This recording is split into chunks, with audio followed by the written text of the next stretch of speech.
नमस्कार साथियों, current affairs में आपका स्वागत है। National watershed conference 2025 Andhra Pradesh के गुंटूर में हुई। ये कॉन्फ्रेंस क्यों हुई और इसका क्या महत्व है, चलिए इस वीडियो के माध्यम से जानने की कोशिश करते हैं। तो नेशनल वाटरशेड कॉन्फ्रेंस कहां पर हुई? वर्ष 2025 की आंध्र प्रदेश के गुंटूर में हुई। ये कॉन्फ्रेंस गुंटूर में ही क्यों हुई? क्योंकि गुंटूर को दक्षिण भारत का एक महत्वपूर्ण कृषि और प्रशासनिक केंद्र माना जाता है। तो यही वजह मानी जा रही है कि गुंटूर एक ऐसा उपयुक्त स्थान है जहां पर इस तरह की कॉन्फ्रेंस होनी चाहिए। साथ ही आंध्र प्रदेश ने अपने यहाँ कई बेहतर वाटरशेड या सफल वाटरशेड प्रबंधन योजनाओं को अमली जामा पहनाया है। तो इसलिए भी ये स्थान इसके लिए उपयुक्त माना जा रहा है, जिसका नाम है नेशनल वाटरशेड कॉन्फ्रेंस 2025। जब हम वाटरशेड प्रबंधन की बात करते हैं तो सामान्यतः आपको वाटरशेड का पता होना चाहिए कि वाटरशेड एरिया क्या है। मान लिया ये कोई नदी है, तो बहुत से स्थानों से, जैसे वर्षा का जल या जब बर्फ पिघलती है तो पिघलने के बाद जो जल बहता है वो सामान्यतः या तो किसी नदी में जाकर के मिलता है, या किसी झील में जाकर के मिलता है, या किसी तालाब में जाकर के मिलता है। तो मान लिया ये कोई नदी है और इसके आसपास के क्षेत्र से इस प्रकार से इसमें अलग अलग स्रोतों से पानी बह करके आता है, चाहे वो वर्षा का जल है, चाहे बर्फ पिघलने से, जहां पर बर्फ है वहां पिघलने से पानी आ रहा है। तो ये जो पूरा क्षेत्र है इसको वस्तुतः हम कैचमेंट एरिया या एक तरह से जल ग्रहण क्षेत्र या वाटरशेड एरिया के रूप में परिभाषित करते हैं।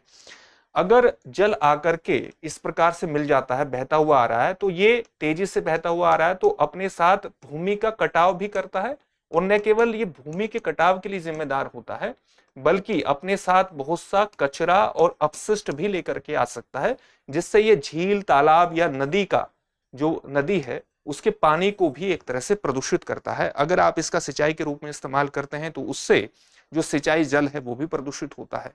तो हमें क्या करना है कि अगर हम इस वाटरशेड एरिया को ठीक तरह से प्रबंधित कर दें, प्रबंधित इस प्रकार से कर दें कि यहां बहने वाले जल का ठीक तरह से संरक्षण करें, और इस प्रकार से संरक्षण करें कि वहीं पर हम ऐसे टैंक बनाएं जिससे एक तरह से वाटर नीचे छन करके जाए, यानी एक तरह से वो रिचार्ज के रूप में भूमि का जो जल भराव क्षेत्र है उसके लिए एक रिचार्ज के रूप में काम करे। तो आप जानते हैं कि भूमि अपने आप में सबसे बड़ी प्यूरिफायर है। तो इससे न तो इस क्षेत्र में कचरा आएगा, न अपशिष्ट आएगा, और साथ ही हम उस वाटर का जो बह रहा है उसका एक तरह से भूमि रिचार्ज के रूप में, यानी भूमि का जो जल है उसके रिचार्ज के रूप में उसका इस्तेमाल कर सकेंगे। इससे मिट्टी का कटाव भी कम होगा, और साथ ही जब यहां पर पानी की किसी प्रकार से कमी नहीं होगी तो इस भूमि का इस्तेमाल हम कृषि उत्पादकता को बढ़ावा देने के लिए भी कर सकते हैं। कृषि उत्पादकता भी यहां पर बढ़ाई जा सकती है अगर इस सारी चीज को ठीक तरह से प्रबंधित कर दें और इसमें कम्युनिटी सहयोग को, सामुदायिक सहयोग को एस्टेब्लिश कर दें।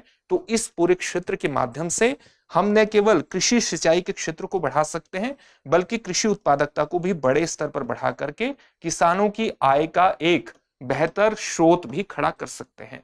तो कैचमेंट एरिया या वाटरशेड एरिया का ठीक तरह से प्रबंधन करना बहुत जरूरी है, और इसी को ध्यान में रखते हुए वर्ष 2009-10 में इंटीग्रेटेड वाटरशेड मैनेजमेंट प्रोग्राम की शुरुआत की गई थी। कब की गई थी? वर्ष 2009-10 में की गई थी। आप ये भी जानते हैं कि 1 जुलाई 2015 से हमने एक योजना की शुरुआत की जिसका नाम है प्रधानमंत्री कृषि सिंचाई योजना। प्रधानमंत्री कृषि सिंचाई योजना की शुरुआत हुई और इसके एक कंपोनेंट के रूप में वर्ष 2015-16 में हमने वाटरशेड डेवलपमेंट कंपोनेंट की भी शुरुआत की। वस्तुतः ये इंटीग्रेटेड वाटर मैनेजमेंट प्रोग्राम का ही विलय इसके इस घटक में कर दिया गया। प्रधानमंत्री कृषि सिंचाई योजना के वाटरशेड डेवलपमेंट कंपोनेंट में ही इंटीग्रेटेड वाटरशेड मैनेजमेंट प्रोग्राम का विलय कर दिया गया। इसके अंतर्गत हमने कई टारगेट अपने निर्धारित किए, जैसे हम अगर प्रधानमंत्री कृषि सिंचाई योजना वाटरशेड डेवलपमेंट कंपोनेंट का 2.0 यानी उसके दूसरे चरण को देखें तो इसके अंतर्गत वर्ष 2021 से लेकर के वर्ष 2026 तक एक टारगेट तय किया गया कि हमें अतिरिक्त रूप में 49.5 लाख हेक्टेयर अतिरिक्त कृषि भूमि का, अतिरिक्त कृषि सिंचित भूमि का या सिंचित भूमि का विस्तार करना है। ऐसी कृषि भूमि जिस तक हमने सिंचाई जल की पहुंच को बढ़ावा दे दिया है। वस्तुतः इसी को ध्यान में रखते हुए प्रधानमंत्री कृषि सिंचाई योजना की शुरुआत वर्ष 2005 में की गई थी। इसके अंतर्गत यह तय किया गया था कि हमें सिंचाई भूमि का विस्तार करना है, सिंचाई कृषि भूमि का विस्तार करना है। अधिकतर सभी खेतों तक सिंचाई जल को पहुंचाना है और साथ ही जल संरक्षण को भी बढ़ावा देना है। जल के उपयोग की दक्षता को भी बढ़ाना है। जल के उपयोग की दक्षता को हमें किस प्रकार से बढ़ा सकते हैं? हम ड्रिप सिंचाई के माध्यम से बढ़ा सकते हैं, साथ ही स्प्रिंकलर सिंचाई के माध्यम से बढ़ा सकते हैं, ताकि प्रत्येक बूंद अधिक कृषि उत्पादकता को बढ़ावा दिया जा सके। और इसमें एक नारा भी था कि बूंद बूंद कृषि उत्पादकता को बढ़ावा देना है। आप देख सकते हैं कि किस प्रकार से प्रधानमंत्री कृषि सिंचाई योजना के जो महत्वपूर्ण लक्ष्य थे वो वाटरशेड डेवलपमेंट जो कंपोनेंट है, या आप कह सकते हैं जो integrated watershed management programme है, उसके मूलभूत लक्ष्यों से जुड़े हुए थे।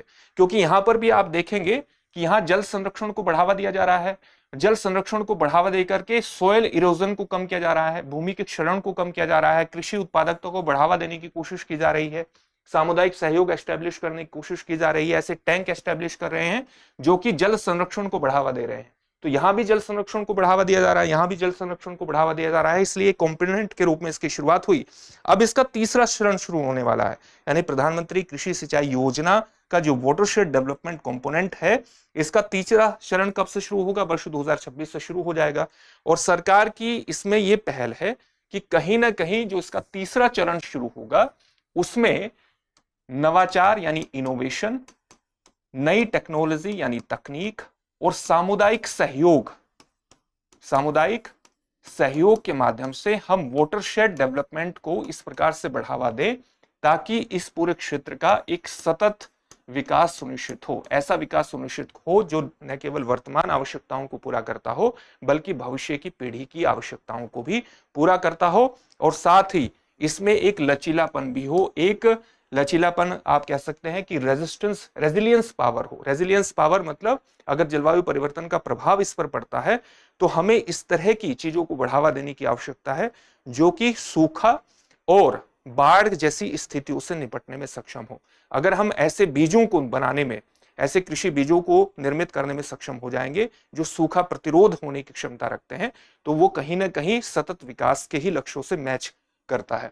तो हमें जो वाटरशेड डेवलपमेंट कंपोनेंट का तीसरा चरण शुरू होने वाला है प्रधानमंत्री कृषि सिंचाई योजना के अंतर्गत, उसमें अलग अलग क्षेत्रों में जो इनोवेशन किए गए हैं, जो तकनीक एक इस तरह से इस्तेमाल की जा रही है, सामुदायिक सहयोग एस्टेब्लिश किया है, वो पूरे देश में एक महत्वपूर्ण तरीके से, अगर कहीं पर बेहतर तरीके से योजना का क्रियान्वयन हुआ है तो अन्य राज्य भी इसको अपना सके।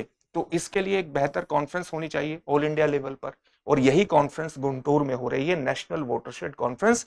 इसमें न केवल केंद्र सरकार के अधिकारी हिस्सा ले रहे हैं बल्कि राज्य सरकारों के अधिकारी हिस्सा ले रहे हैं, अलग अलग शोध संस्थान हिस्सा ले रहे हैं, एनजीओज भी हिस्सा ले रहे हैं, ताकि जो वाटरशेड प्रबंधन या जो वाटरशेड एरिया है उसका बेहतर तरीके से प्रबंधन किया जा सके, हम जल संरक्षण को बढ़ावा दे सके, जल उपयोग दक्षता को बढ़ावा दे सके, कृषि उत्पादकता को बढ़ावा दे सके, सतत कृषि को बढ़ावा दे सके।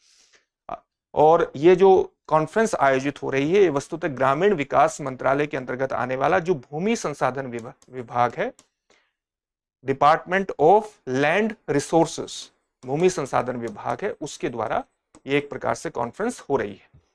तो चलिए इससे संबंधित एक प्रश्न देख लेते हैं जिसका उत्तर आपको कमेंट बॉक्स में कमेंट करके देना है। प्रश्न क्या है? निम्नलिखित कथनों पर विचार कीजिए। पहला कथन है राष्ट्रीय वाटरशेड सम्मेलन 2025 का आयोजन गुंटूर में हुआ, और दूसरा कथन है यह सम्मेलन ग्रामीण विकास मंत्रालय द्वारा आयोजित हुआ। उपयुक्त में से कौन सा या से कथन सही है या है? आपके सामने ऑप्शंस हैं। ऑप्शन ए केवल एक, ऑप्शन बी केवल दो, ऑप्शन सी एक और दो दोनों, ऑप्शन डी न तो एक और न ही दो। इस प्रश्न का उत्तर कमेंट बॉक्स में कमेंट करके जरूर दीजिए। फिर से एक नई सेशन में आपसे मुलाकात होगी। धन्यवाद। अब एग्जाम की तैयारी को और बेहतर करने के लिए हमारे चैनल को लाइक, शेयर और सब्सक्राइब करना ना भूलें।